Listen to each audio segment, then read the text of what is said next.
ഈ പടം കഴിഞ്ഞിറങ്ങിയപ്പോൾ ഞാൻ ആദ്യം ഓർത്തത് ആരെയെന്നറിയോ? ഈ പടം ഡയറക്റ്റ് ചെയ്തിട്ടുള്ള ഹനീഫ ദനീനെ കേട്ടോ. ഒരു രക്ഷയില്ല കേട്ടോ, വല്ലാത്തൊരു പടമാണ് പടച്ചു വെച്ചിരിക്കുന്നത്. ചെറുതായിട്ടെങ്കിലും ഒരു സൈക്കോ ക്യാരക്ടർ ഇല്ലാത്ത ഒരാൾക്ക് ഈ പടം ചെയ്യാൻ പറ്റുമോ എന്നുള്ളത് നമുക്ക് സംശയവും.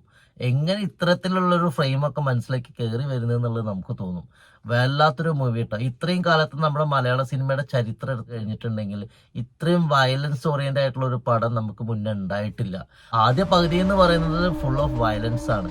സെക്കൻഡ് ഹാഫ് എന്ന് പറയുന്നത് ബ്രൂട്ടൽ വയലൻസ് ആണ്. കണ്ടിരിക്കാൻ പറ്റും. ആകെ പേടിച്ച് ഒരു ഹൊറർ മൂവി കാണുന്നതിനേക്കാളും നമുക്ക് ടെൻഷൻ അടിക്കും ഈ പടം കാണുമ്പോൾ.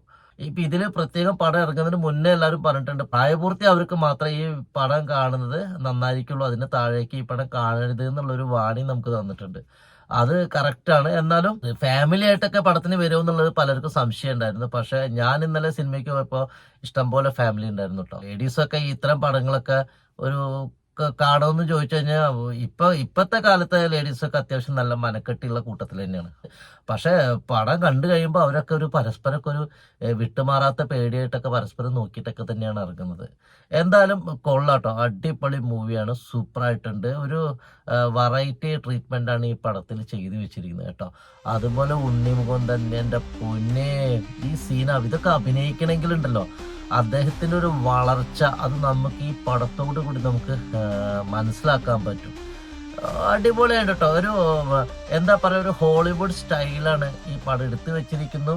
ഇതിലെ നടന്മാരൊക്കെ അഭിനയിച്ചിരിക്കുന്നു. ഒരു ഓവർ ആക്ടിങ് തള്ളിക്കയറ്റി മറച്ച് ചെയ്യാതെ കൃത്യമായ ഡയലോഗ് ഡെലിവറിയും കാര്യങ്ങളൊക്കെ ആയിട്ട് നന്നായിട്ട് തന്നെ പടം എടുത്തു വെച്ചിട്ടുണ്ട്. ഇതിനിടയ്ക്ക് നമ്മുടെ സീക്രട്ട് ഏജന്റ് പറയുന്നത് കേട്ടു, പ്രതീക്ഷ പോലെ ചില സ്ഥലത്തൊക്കെ ഡയലോഗ്. എനിക്ക് സത്യത്തിൽ സീക്രട്ട് ഏജന്റിന്റെ ആ ഒരു വ്ളോഗ് ഉണ്ടപ്പോൾ എനിക്ക് മനസ്സിലായത് ഓവറായിട്ട് ആ പടത്തിനെ കുറിച്ച് പ്രതിപാദിച്ച് പറയുന്നുണ്ട്, വലിയ കുറ്റമൊന്നും പറയുന്നില്ല തോന്നും. എന്നാൽ ഉണ്ണിമുഖം തന്നെ ഫോക്കസ് ചെയ്തിട്ട് പറയേണ്ടതൊക്കെ അദ്ദേഹം പറഞ്ഞിട്ടുണ്ട്. പടത്തിനെ ഒരു നെഗറ്റീവ് റിവ്യൂയിലേക്ക് കൊണ്ടുപോകുന്ന തരത്തിൽ തന്നെ അത് പറഞ്ഞിരിക്കുന്നത്. എന്നാൽ അല്ലാന്ന് തോന്നിപ്പിക്കും വേണം. അദ്ദേഹം ഉദ്ദേശിച്ചത് പറഞ്ഞു. പക്ഷെ ഈ പടം കണ്ടു കഴിഞ്ഞപ്പോൾ എല്ലാവരും പുച്ഛിച്ച് തള്ളും, അത്രേ ഉള്ളൂ. കാരണം ഇതൊക്കെ ഇങ്ങനൊരു പടം എടുക്കണമെങ്കിൽ ഇതിൻ്റെ ഒരു മേക്കിംഗ് നമുക്ക് ചിന്തിക്കുന്നതിനപ്പുറത്തോട്ട് ഒരുപാട് എഫേർട്ട് എടുത്തിട്ട് പ്ലാനിങ്ങോട് ചെയ്തു വെച്ചിട്ടുള്ളൊരു പടമാണ്. ഇത്തരം പടത്തിന് ഒരു മിനിറ്റോട് 2 ഡയലോഗ് അടിച്ച് നശിപ്പിച്ച് കളയാനൊന്നും പറ്റില്ല എന്നുള്ളതിൻ്റെ ഏറ്റവും വലിയ തെളിവാണ് ഈ പടം. എല്ലാവരും പടം പോയി കണ്ടോട്ടെ. അതുപോലെ നമ്മുടെ ജഗദീഷൊക്കെ വളരെ ബ്രില്യൻ്റ് ആക്ടിങ് എന്ന് പറയില്ലേ, അങ്ങനെയാണ് അഭിനയിച്ചത്. ബ്രില്യൻ്റ് ആക്ടിങ് എന്ന് പറയാൻ കാരണം ബുദ്ധിപൂർവ്വം കരുക്കൾ നീക്കിയിട്ടാണ് ഈ കഥാപാത്രം മുന്നോട്ട് പോകുന്നത്. ഒരു രക്ഷയില്ല. അതുപോലെ നമ്മുടെ ഷമ്മി തിലകൻ്റെ മകൻ അഭിമന്യു ഇതിൽ അഭിനയിച്ചിട്ടുണ്ട്. ഒരു തുടക്കക്കാരനാണെന്ന് തോന്നില്ല. മലയാള സിനിമയ്ക്ക് അടുത്തൊരു മുതൽക്കൂട്ടോ. അതുപോലെ ഉണ്ണിമുകുന്ദൻ്റെ ആ ഒരു ശരീരം വലുപ്പും അതുപോലെ ഹൈറ്റൊക്കെ വെച്ചിട്ട് ഈ ഒരു കഥാപാത്രം, അങ്ങനെ ഒരു കഥാപാത്രം തന്നെയാണ് വേണ്ടത്. അത് ഇന്ന് മലയാള സിനിമയിൽ അങ്ങനെ ഒരാളുണ്ടോ എന്ന് ചോദിച്ചാൽ സംശയമാണ്. പക്ഷെ അതിനൊത്തൊരു വില്ലൻ, അത് ഇത്തിരി ബുദ്ധിമുട്ടുള്ള കാര്യമാണ്. ഈ പടത്തിന്റെ ക്യാരക്ടർ അനുസരിച്ചിട്ട് അത്രയും ഭീകരന ഒരു വില്ലൻ തന്നെ നമുക്കിതിന് വേണം. അങ്ങനെ ഒരു കഥാപാത്രം ലാസ്റ്റ് കയറി വരുന്നുണ്ട് കേട്ടോ. ഉണ്ണിമുകുന്ദന്റെ കുടുംബത്തിന്റെ ചരിത്രം മുഴുവൻ, അതായത് ഹിസ്റ്ററി മുഴുവൻ എടുത്തിട്ട് ഒരു എന്റെ പൊന്നെ, അവസാനം 30 മിനിറ്റിന് പൊരിച്ചു കളഞ്ഞ്. അദ്ദേഹത്തിന്റെ പേര് കബീർ ദുഹാൻ സിംഗ്.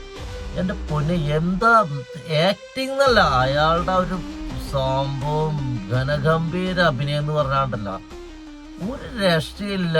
വളരെ നിസ്സാരമായിട്ടാണ് കൊന്നു തള്ളുന്നൊന്നും കണ്ട് ഇരിക്കാൻ നമുക്ക് പറ്റൂല.